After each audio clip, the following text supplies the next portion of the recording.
আসসালামু আলাইকুম। কেমন আছেন বন্ধুরা? সবাই ভালো আছেন আশা করি। গুরুত্বপূর্ণ একটি আপডেট। এই আপডেটটি হয়তোবা কারো প্রয়োজনীয় আপডেট বলা যায়।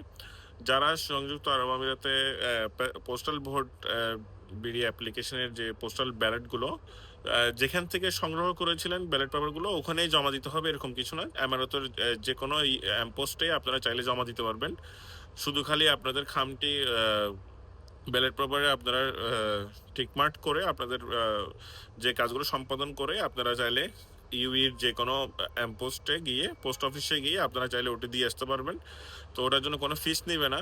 যে কোনো নিকটবর্তী আপনাদের যদি পোস্ট অফিস থাকে আজকের মধ্যেই জমা দিয়ে দেন, কেননা আগামী শনিবার রোববার অ্যাম্পোস্ট যেহেতু বন্ধ, সেহেতু হবে কি আপনাদের ব্যালট পেপারটি আপনারা হয়তো বা জমা দেওয়ার ক্ষেত্রে বিলম্ব হতে পারে, এবং বিলম্ব হলে হয়তো বা জমা দেওয়ার সময়টা অতিক্রম হয়ে গেলে হয়তো বা তারা নাও নিতে পারে, হয়তো বা বাংলাদেশে এটা 25 তারিখের মধ্যে দিতে বলেছিল।